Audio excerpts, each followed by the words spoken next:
This week, the Dow, S&P, and NASDAQ all reached new all-time highs, and did so for two reasons. Oracle reported, and it was a doozy. The stock is now up almost 80% for the year. The IPO market has opened up, and let's take a look at some of the more important ones. This is definitely a hot IPO market. Does this mean we are entering a bubble? So this is a good time to introduce the concept of beta, because if you want to turbocharge your portfolio, here's how you do it.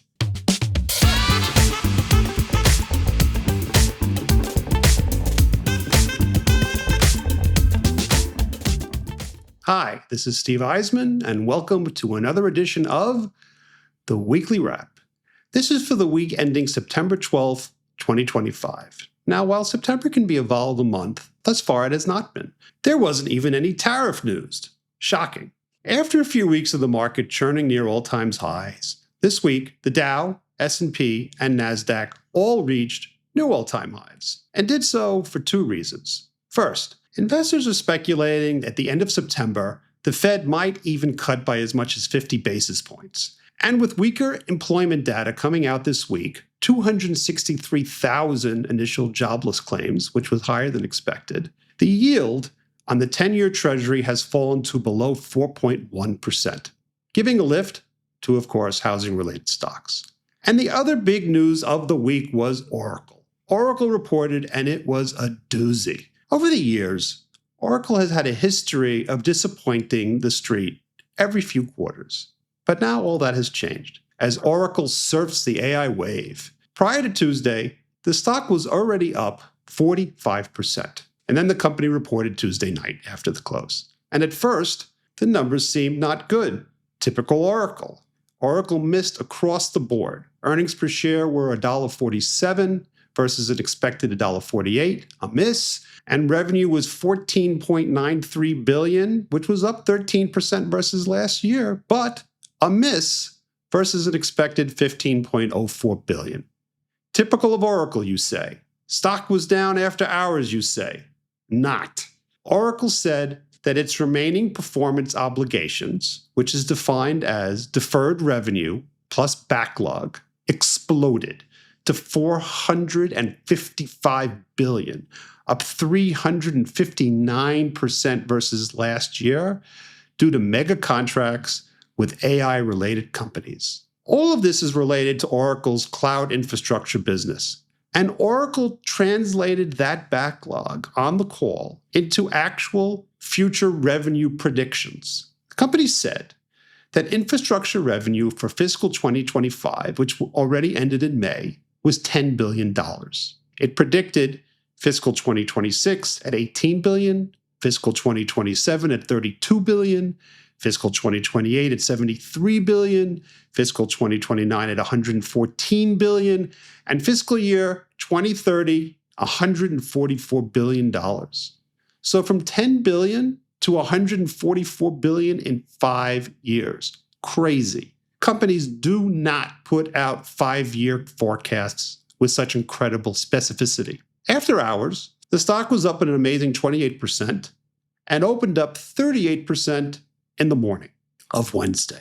The stock is now up almost 80% for the year. And this shows that the AI story marches on.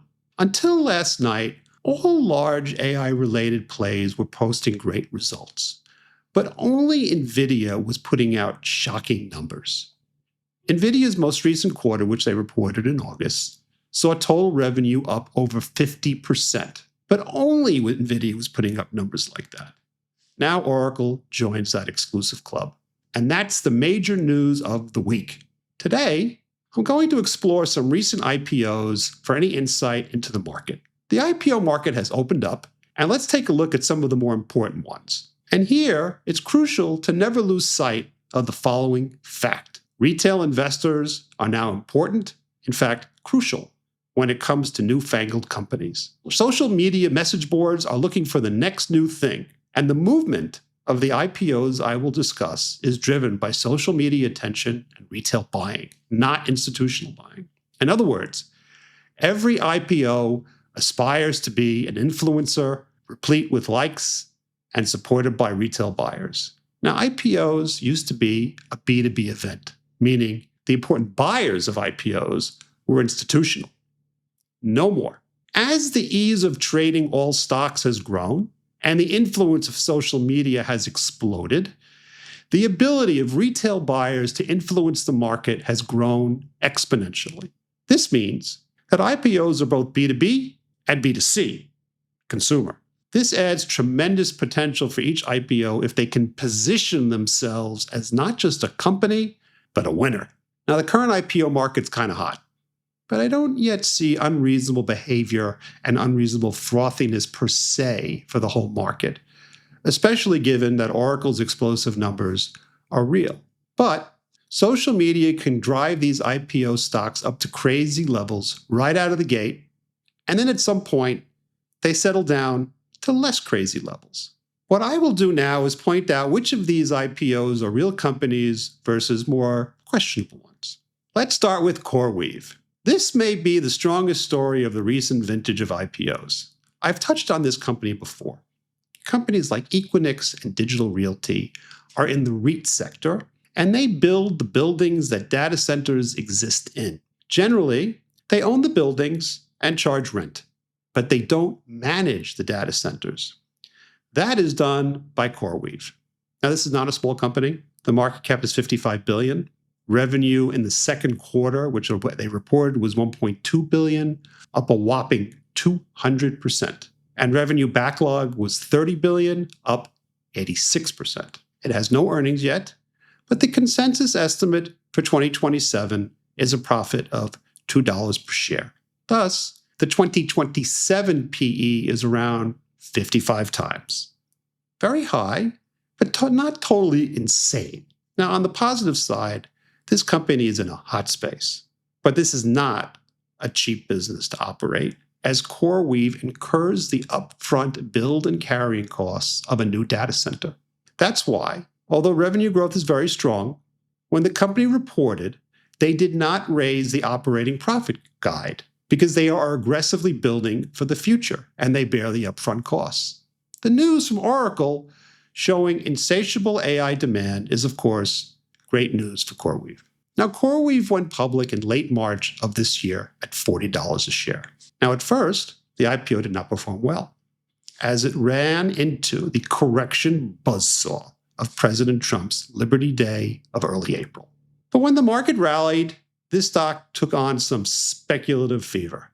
It got as high as, get this, $180 in June. It's now around $112. This is a great story with huge revenue growth. Now, what makes it hard for investors is to figure out what the earnings could be in a few years.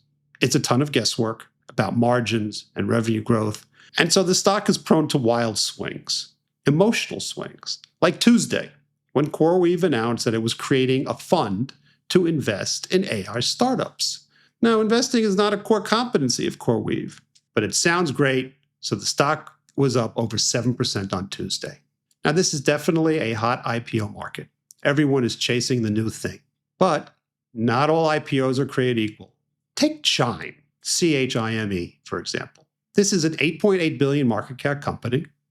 It went public in June at $27, and the stock is $23. So it is below its IPO price. It operates in a very tough space, the neobank, which is a fancy way of saying it is trying to bank the underbanked via technology. There are many players here, and the barriers to entry are not high. And as a new company, it does not make money. Another recent IPO is Bullish. That's the name of the company, Bullish, which has done a bit better, but not what I would call totally stellar. This is an almost $8 billion market cap company. It went public on August 13th of this year at $30, jumped quickly to 75, but it's now around 54. This company is like Coinbase. Now, Coinbase operates an exchange where retail investors can trade crypto. Bullish's exchange is for institutional investors. Now, there could be a real business here, but it's very early, and we will see what competition shows up. And the barriers to entry, at least at this point, don't seem that high. Another important IPO is Circle, which is a $30 billion market cap company. This company creates stable coins. Now, we will have a lot more to say about this industry in future podcasts. But quickly, A stablecoin is a digital currency whose valuation is stable because the creating entity, in this case, Circle, uses the proceeds from customers who are buying the stablecoin to take that money and buy short-term US treasuries. The stablecoin that they create is backed by those US treasuries, so the valuation does not fluctuate, hence the word stablecoin.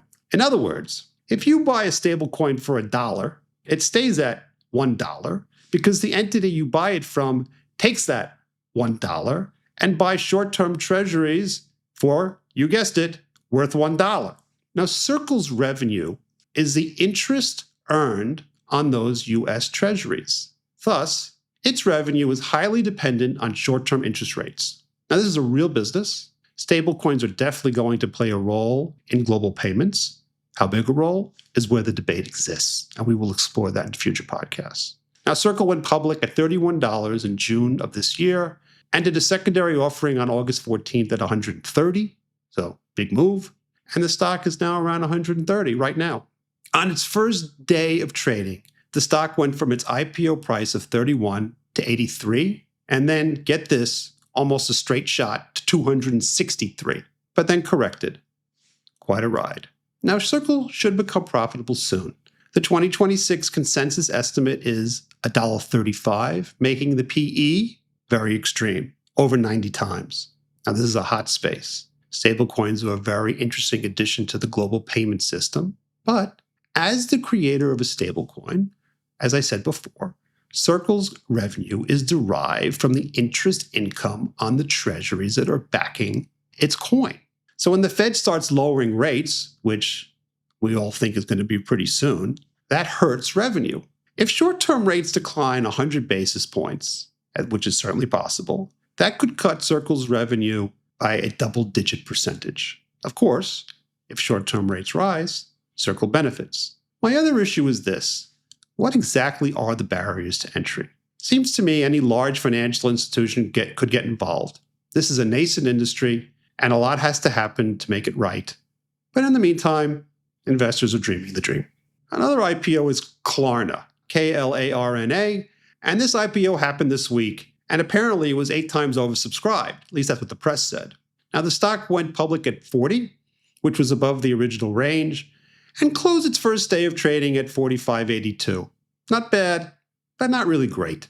And as of Friday, the stock was around 42. So I'm sure this is a disappointment to its social media fans. Now, founded in Sweden 20 years ago, Klarna is a buy now, pay later financial company.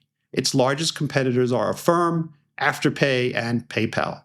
Now, Klarna is not satisfied with just being a buy now, pay later company, but is looking to branch out into other financial products, which would make it look more like a bank. Now, Klarna is a real company. It's been around for a while. It has real partnerships with established merchants. And I would call this business a niche business that supplements credit cards. The basic business is that you buy something via Klarna or Affirm, and it costs you nothing extra. The merchant pays Klarna 3% of the purchase price of the item. The consumer then pays Klarna back every other week in 4 equal installments. In other words, this is a zero interest rate, very short-term loan. Now, merchants like the product because they believe it improves sales. This business is very sensitive to short-term interest rates. Why? Because Klarna is making zero-rate loans. Its revenue is fixed from the 3% fee it makes per transaction. But it has to fund these short-term loans for the 2 months. So when short-term rates go down, its funding costs decline, and vice versa.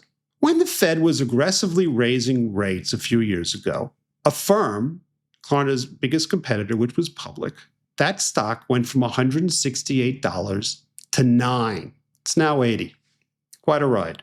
Affirm is the bellwether of this group, and once interest rates stabilize post-2023, Affirm has shown that it can keep expanding by developing an ever larger ecosystem of merchants. Klarna, which is behind Affirm in size, also recovered. At its peak, it had a private valuation of $45 billion. The IPO values the company at $15 billion, which is quite a come down, but better than the company's last down round of financing at $6.7 billion. Now, Klarna is not yet profitable. It lost $53 million in the most recent quarter, with revenue growing 20% and reaching $850 million. But I have little doubt that it will become profitable soon. My issue here is that this seems to be a niche business, albeit fast growing, but it is not going to replace credit cards. And the earnings are highly sensitive to short-term interest rates, like I said. When you are that sensitive to interest rates, I just don't think you deserve a high-tech multiple. Also, the credit quality of this product has not yet been tested by a recession, and I would bet that if and when recession fears rise again, investors will exit all buy now, pay later stocks. The interesting thing about Circle, Affirm, and Klarna is that they all have an intense retail following that thinks these are the next big things. And that's the world we live in. The US economy is so dynamic that we keep getting the next big thing. And when you read the message boards, that's what retail investors are searching for. I'll confess, me too. But I think it will be difficult for Affirm and Klarna to grow much beyond their niche space, albeit their niche space is growing well. We shall see. But I doubt most of the retail followers really understand that when rates go up, Circle benefits and Affirm and Klarna get hurt, and then the reverse is true. That means that all other things equal, when short-term rates are going down, Circle should underperform Affirm and Klarna. And again, vice versa. Big tech stories should not be so dependent on movements in interest rates. That's my opinion. The last IPO I want to touch on is Figma. This is a $26 billion market cap company. It went public on July 30 at 33, and it's now 54. But in typical IPO hysteria, it got as high as $120 in its first 2 days of trading and then went straight down. Figma is a real company. How do I know this? Because Adobe tried to buy them, but the deal fell through because of antitrust regulators in Europe. Now, Figma is in a hot area of software. It's a browser-based design tool that employs AI, so that's hot, for creating any kind of user interface and prototypes for websites and mobile apps. A perfect business for Adobe to branch into, which is why they tried to buy it. And it's got earnings. But the PE is, get this, 230 times the 2026 consensus. Now, when you have that kind of nosebleed valuation, the market will not tolerate any mistakes. And sometimes, not even mistakes. When the company reported on September 3, it gave fiscal year revenue guidance of $1.02 billion, which was in line with consensus. But when you are valued at that high level, just meeting expectations is not enough. The stock declined 20% the next day, and that's why it's down into the low 50s. And now to discuss my favorite stock of the week, EIGHTCO, whose symbol is ORBS. The market cap is not huge, $2.8 billion. I flag it, however, because with this stock, we do see the incredible power of retail social media to move smaller cap stocks. On Friday of last week, this stock closed at $1.45 per share, and then came Monday morning. The company announced that it had raised $250 million through a private placement to go out and purchase WorldCoin, a cryptocurrency, as its primary treasury reserve asset. In other words, it is taking this money and buying a cryptocurrency. And it also announced that Dan Ives, who will be a guest on our podcast in a few weeks, the Wall Street analyst, would become chairman of the board. On this news, get this, the stock closed the day from $1.45 to $45 a share. That is a 3,000% increase. At one point on Monday, it was as high as $80. Now, I am sure no institutional investor participated in trading this stock. This was all retail and shows you the continued power of retail to move stocks in an age of social media. The action in EIGHTCO reminds me of the crazy GameStop days. But here there was no short squeeze, just pure speculative fever. Now, since Monday, the stock has declined to below 20. Does this mean we are entering a bubble? Well, I think not yet. The performance of these IPOs show that people can get carried away. It is very difficult to value any company that does not have earnings. So the valuations of these companies are all over the map. But some of them have corrected pretty quickly. I think what we are seeing is a change in perception. Everyone is always looking for the next big thing. 10 years ago, the assumption might have been, prove to me that you are the next big thing, but I'll be a skeptic first. Since then, however, there have been so many innovations that the assumption is that this is the next big thing until proven otherwise. And that is certainly what it sounds like when you read the Reddit boards. And that's the wrap. And now for the mailbag. I'm going to address one question this week. This is from Simon, who says, let's say you wanted to increase the risk in your portfolio beyond 100% stocks. How would you do it? Leverage, concentration, or something else? So this is a good time to introduce the concept of beta, because if you want to turbocharge your portfolio, here's how you do it. Every stock has a beta. What's beta? It's an indicator of the price volatility of a stock relative to the broader market. Now, the beta of the market, or the S&P 500, by definition, is 1.0. Safety stocks have a beta below 1. So Procter & Gamble has a beta of 0.45. What does that mean? It means that on most days, especially where there is no news specific to Procter, if the market moves up or down 1%, Procter & Gamble usually moves up or down 45% of 1%. Growth stocks tend to have high betas. NVIDIA has a beta of 1.9, Coinbase has a beta that's even higher, 2.1. And in analyzing the risk of anyone's portfolio, it's important to know the weighted average beta of the entire portfolio. A portfolio with a weighted average beta well north of 1 is torqued to the market.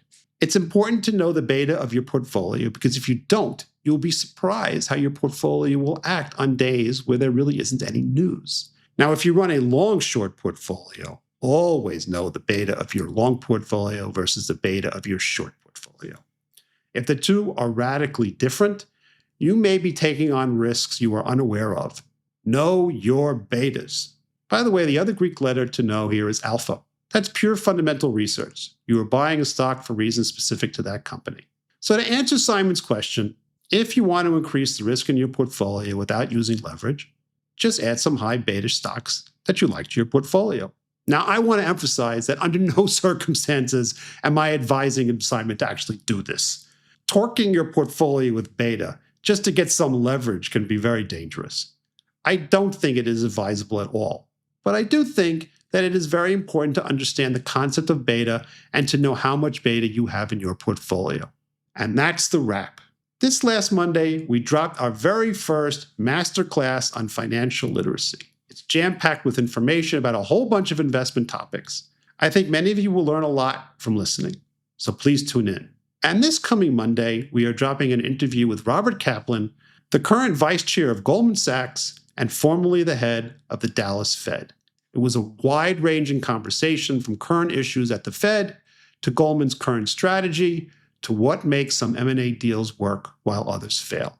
And if you haven't already, please subscribe to our YouTube channel so that you can receive these weekly wraps along with our podcasts and the financial literacy masterclasses. Subscribing is the best way to help the channel, and we greatly appreciate your support.